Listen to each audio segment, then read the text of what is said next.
Hey everyone, this is episode 5 of the Other Animals podcast. Today I want to talk about what is, in my opinion, a very important book. It's called The Dreaded Comparison: Human and Animal Slavery. It was written by Marjorie Spiegel in 1988, and it's about 100 pages, so it's pretty small. I got this book in the first place because of my outreach. I use already a method of reverse psychology that is basically a comparison of animal and human slavery. So this is right up my alley, obviously. And I thought this would really help me become more versed in how exactly similar animal slavery and human slavery are.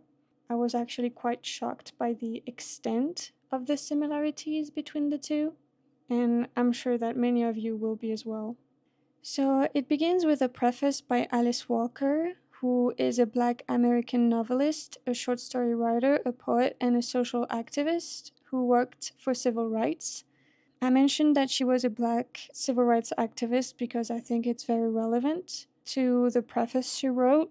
Quote, "We are guilty, but that is only a first response, and normal. What do we do with our heightened consciousness is the question. The animals of the world exist for their own reasons. They were not made for humans any more than Black people were made for whites or women for men." End quote. So she's not actually even vegan.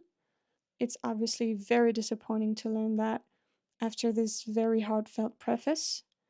But I can't say I'm that surprised anymore because this happens a lot when you think someone got it and then they go ex-vegan, for example. It's very easy to rationalize being part of the enslavement of animals. But anyway, moving on. So the first chapter is The Dreaded Comparison and Historical Understanding.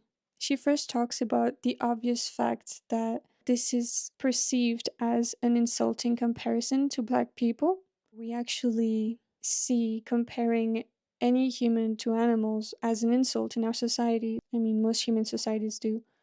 One of the first questions she asks is, why is it an insult for anyone to be compared to an animal? It's something I deal with a lot in my own outreach and in my comment section on YouTube or on any social platform. It's the first reaction, right? Like, how dare you compare these humans to animals or to other animals? Because we also are animals. In some cultures, the comparison with other animals is an honor. For example, in Native American cultures, they would name their children after revered animals. Ancient Egyptians or some African tribes worshipped a lot of animals as gods and messengers to God. Also, I wanted to say that, sexist people, homophobic people, xenophobe people, anti Semites or racist people, etc., they also use terms referring to the people they see as inferior. They use these terms as insults. It's the same mentality, really. So, what she was talking about was Europe's colonization of America, but also how Europeans subdued nature in their own continent. Basically, white Puritan colonists saw wilderness as an enemy that had to be conquered and subdued by what they thought were the civilized, meaning themselves. The way they treated Native Americans were the way they treated all species of plants and animals. And obviously, humans are animals as well, but there is a demarcation between human animals and other animals, and she'll talk about that later on in the chapter. We'll come back to it. And in the same vein, one might ask, what about plants? Aren't we subjugating plants? The thing is that plants aren't sentient and animals are. You could argue that we dominate the plant world, and you could argue that sustainability is the effort to establish a more symbiotic relationship between humans and the rest of nature. But really, veganism isn't about utilitarianism, meaning reducing the amount of deaths or even the suffering of animals in nature. Of course, not saying that's not important, it's not what it's about. It's really about humans not using or exploiting other animals, and basically not enslaving them. I want to read out some amazing quotes in this chapter. Quote, "As long as humans feel they are forced to defend their own rights and worth by placing someone beneath them, oppression will not end." End quote. This reminds me of triangulation. So basically, in psychology, triangulation is a term that's used to describe when a person uses threats of exclusion or manipulation. The goal is to divide and conquer. Simplified, it's basically in order to connect with someone, you badmouth someone else they know. Another really cool one, quote, women were told to keep waiting for years for their right to vote because other issues were more important. Black people in the United States were told that their slavery was an economic necessity to be continued for the good of the country. Until the reforms of the early 1990s, blacks in South Africa were still being told that apartheid was necessary. Necessary for whom? Surely not the people who were living under this form of slavery. End quote. This reminds me of, human rights activists that aren't vegan. They say the same types of things like, why are you focusing on animal rights when there's so many humans that are suffering? And really, this attitude is just human supremacy. Because one, it doesn't take more time to be vegan than to not be vegan.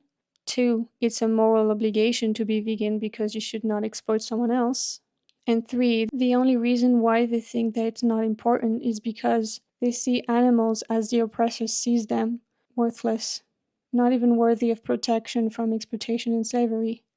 Quote, we have decided that treatment, which is wholly unacceptable when received by a human being, is in fact the proper manner in which to treat a non-human animal. End quote.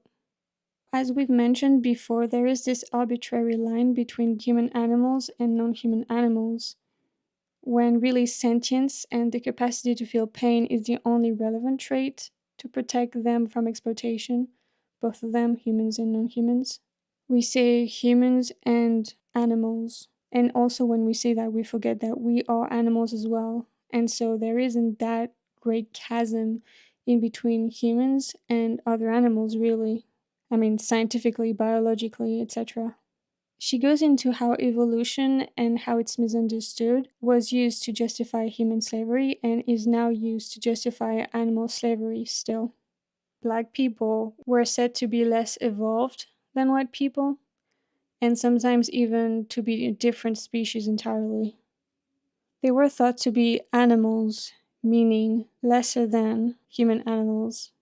She talks about how this view of evolution is a misunderstanding of Darwin's theory of evolution. Darwin never said that humans were superior to other animals or to the rest of the species on Earth. He said that they were one species of animals amongst many. Quote, there is no fundamental difference between man and the higher mammals in their mental faculties. He wrote that the senses and intuition, the various emotions and faculties such as love, memory, attention, curiosity, imitation, reason, etc., of which man boasts, may be found in an incipient or sometimes even well-developed condition in, as they were commonly called in Darwin's day, the lower animals. There is no fundamental difference between man and the higher mammals in their mental faculties. And that was only in the 1800s. There's more and more studies coming out, and that have been around for a while actually as well, that show that many animals are very intelligent, they use languages, they have complex social structures, depending on the species, of course. But all these things that we thought were unique to humans because of our skewed view of humans and the rest of animal species, all these traits are turning out to be present in other creatures, maybe expressed in different ways among species, but still there nonetheless. She also said something that I thought absolutely amazing. I've been very triggered about this subject in the past, when people say that humans are more intelligent than other animals, and so therefore it's okay to exploit other animals or whatever. So we basically used a trait that helped us survive against other animals who did not need that trait as much to survive in other environments. And so we judge other animals' worth on how we survived and how we evolved. Some animals it's speed, some other animals it's greater senses than us. Some other animals are really amazing at camouflage. She takes the example of the cat. If cats were anything like humans and they were to judge someone's worth based on what cats are good at, all humans would be disqualified because most humans cannot see in the dark. When you look at it like that, it's pretty stupid. The ability to build things is not even only a human trait. Just look at otters, for example. And even if we do it in a unique way, you could argue the same thing for other species. And it's completely, of course, irrelevant, just like intelligence or the ability to use language is completely irrelevant to whether we should exploit someone or enslave them, right? Sentience is the relevant thing here. So yeah, in the end, intelligence is just one metric on which to base worth, just like speed. Oh, and also she says something really cool. It's that most species have found a state of stability in their evolution, so they haven't changed too much in a while because they have found what works for them for survival and for thriving in a sense. Humans are not there yet. And so, in many ways, other animals are just way less dysfunctional than humans are because we are, in evolutionary terms, a pretty new species. We can obviously see that very clearly in the way we are behaving in the world between each other and with other species. We're really not symbiotic enough. And so, we're kind of like young children declaring that they're superior to other species that are actually way more functional than they are and more mature. So, yeah, when it comes to human supremacy or white supremacy or even sexism, for example, or even actually, when you think about it, homophobia, there's always this seeking of a trait that would justify dominating that group of individuals. Blacks were thought to not have the ability to reason or to be responsible. Women were thought to not be as intelligent as men and incapable of being responsible for themselves, too emotional, etc. And these reasons were used to dominate these people, just like we use the reason of what we perceive is a lack of intelligence or lack of sentience or lack of language, again, not being true. We use that as a reason to dominate other animals. Of course, to that, usually vegans resort to the argument of marginal cases, which is basically what about the humans that will never be able to use language, meaning mentally handicapped people? Is it okay to subjugate them? Then she says something in the book that I kind of take issue with because she says that the only thing that matters to not dominate someone is that they are alive. But I think she kind of had an oversight there. The fact that plants are alive, but they're not sentient like animals are. They can't feel pain, and in fact, it makes no sense for them to feel pain evolutionarily because they can't move away from danger. Of course, sustainability is important here, but we're still going to be using plants. I would say that what matters to not dominate someone is that they are sentient. And this comparison is not oversimplifying things, not saying here that it's an identical form of oppression, meaning human slavery and animal slavery, and the different types of human slavery that happen throughout the centuries, of course, in different places. But they are strikingly similar. And it's also just a description to speak of animals as being slaves. Most of them are, not all of them. For example, hunted animals are not necessarily enslaved, but they're still used and exploited as commodities. We use their bodies, etc. So, big difference.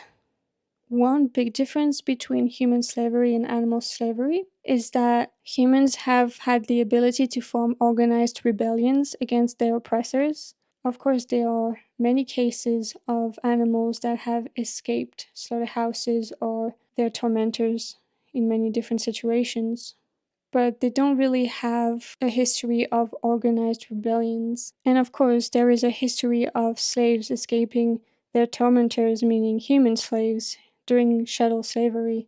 And there used to be these slave catchers, basically people who were to chase slaves that had escaped, just like we have people just coming back to fetch the animals who have escaped, to slaughter them or oppress them some more.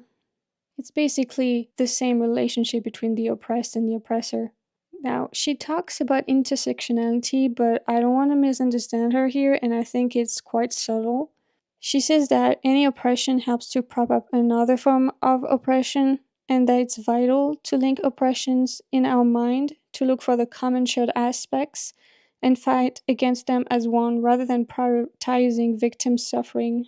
But here she explains that prioritizing is saying that it's okay to oppress that group, but not okay to oppress that group. She's not necessarily, I mean, I'm not exactly sure because I'm not in her head, but I'm not sure that she's saying advocate for all of it at once being wrong, meaning like you should be a human rights activist, an animal rights activist, and within the human rights sphere, you should advocate for child rights, women's rights, etc., like everything at once.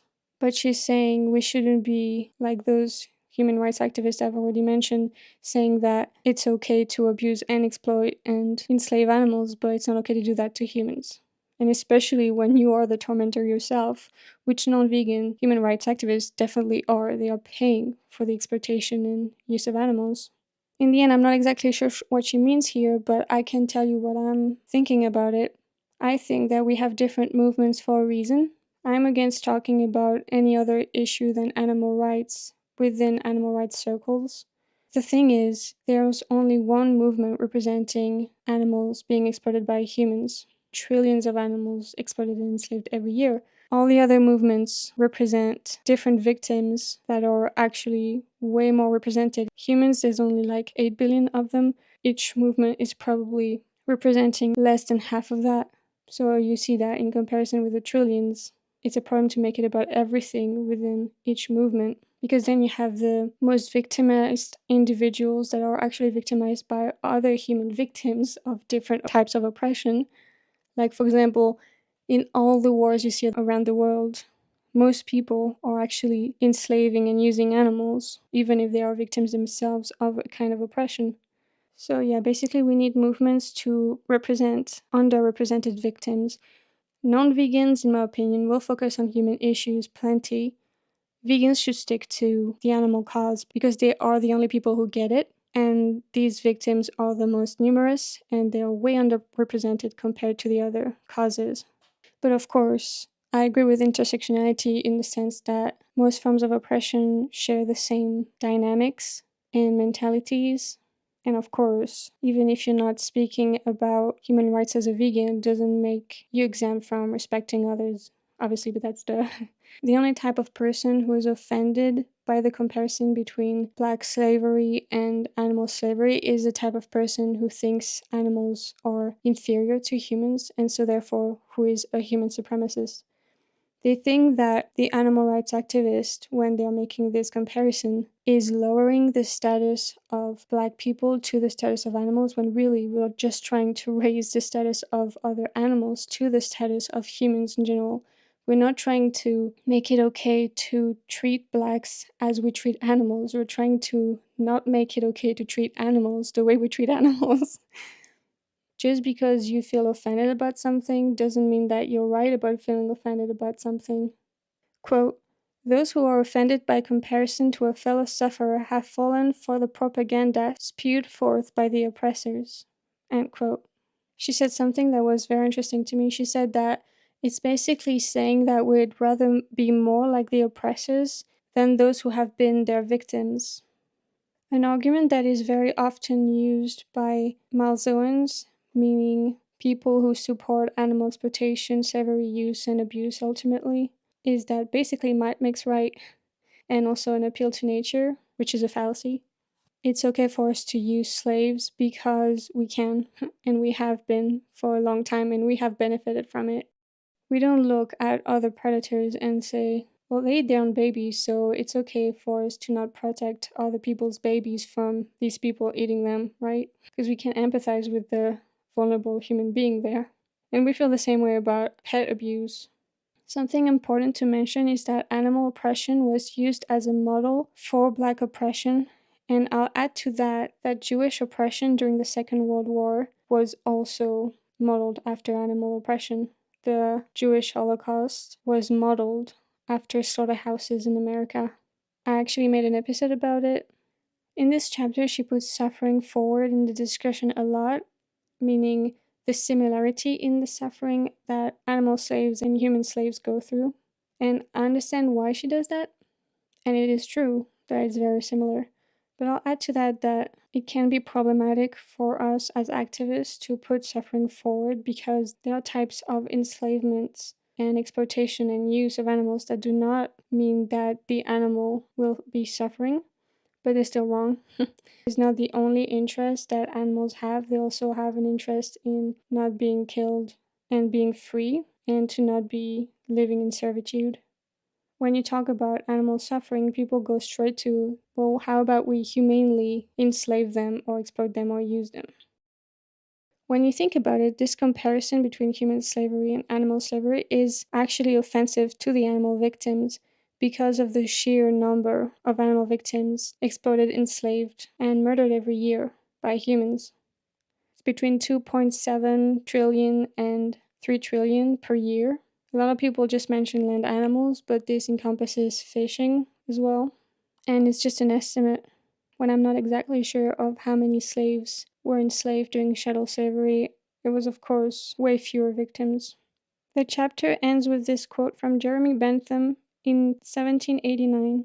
Quote, "Slaves have been treated by the law upon the same footing as in England, for example, the animals are still. The day may come when the rest of animal creation may acquire those rights which could never have been withholden from them but by the hand of tyranny. Some have already discovered that the blackness of skin is no reason why a human being should be abandoned without redress to the caprice of a tormentor. It may come one day to be recognized that the number of legs, the velocity of the skin, or the termination of the os sacrum are reasons equally insufficient for abandoning a sensitive being to the same fate. The question is not can they reason, nor can they talk, but can they suffer?" End quote. So I only commented on the first chapter because I had a lot of things to say about it, and it was a very rich chapter as well. I love how to the point and concise it is. This book, it's very powerful. You can expect multiple other parts of this series on the dreaded comparison. Thank you so much for listening. Live vegan if you aren't already, and advocate for animals' right to not be exploited by humans. And see ya!